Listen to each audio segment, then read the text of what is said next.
Hello bachcho, let's read this question. The question says three persons X, Y and Z started a business with investments in the ratio of 3 is to 2 is to 4. The ratio of their periods of investment is 5 is to 6 is to 7. The difference in the shares of profit of X and Z is what percentage of the share of profit of Y at the end of the year. तो हम देख लेते हैं हमारा की concept क्या होगा.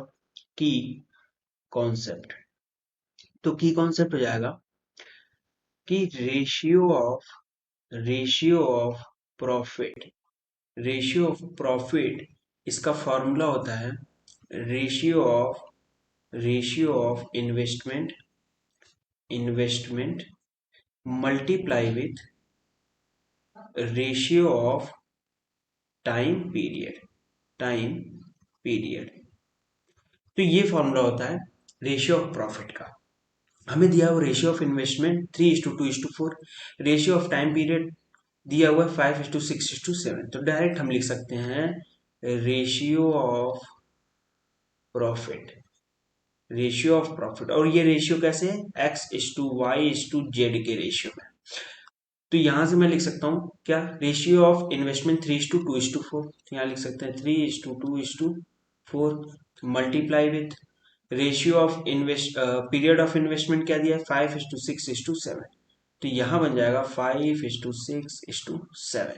तो यहां से मैं रेशियो ऑफ प्रॉफिट निकालूंगा और वो बनेगा तीन का. देखो एक्स का एक्स के साथ करना, वाई का वाई के साथ, जेड का जेड के साथ. तो एक्स थ्री इंटू फाइव यानी 15 इज टू 2 इंटू 6 यानी 12 और 4 इंटू 7 यानी 28. तो ये हमें मिल गया रेशियो ऑफ प्रॉफिट X:Y:Z.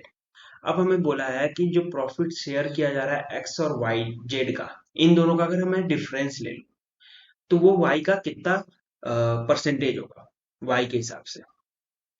तो इसको मैं लिख सकता हूं कि प्रॉफिट, यहां पे लिख सकते हैं profit share by x is equals to, मैं मान सकता हूं 15. एंड सिमिलरली प्रॉफिट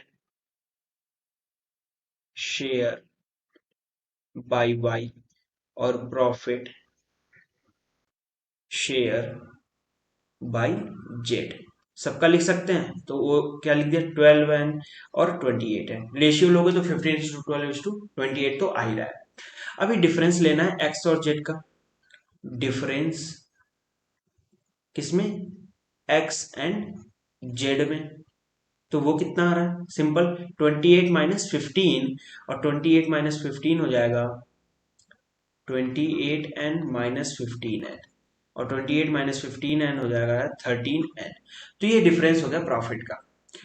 अब ये प्रॉफिट जो डिफरेंस आया वो y से कितना परसेंट है ये हमें देखना है. तो देखो परसेंटेज सिंपल हो जाएगा difference of x and z divided by y का प्रॉफिट इंटू 100, क्योंकि यही निकालना है. तो डिफरेंस क्या है 13n divided by 12n into 100. N cancel out हो गया, 4 से कट करो तो 4 × 12 और ये हो गया 2500 का 100. तो 13 × 25 कितना होगा, तो ये हो जाएगा 25 × 75, 25 से कम 25 और 7 × 5 12 यानी 325/3. इसको भी परसेंटेज यहाँ से जो आएगा वो आ जाएगा 3 एकम 3 0, 3/24, 3 × 3 = 108.33%. यही हमारा आंसर हो जाएगा. So the final answer is 108.33%. Hope you understood it well. Best of luck. Thank you.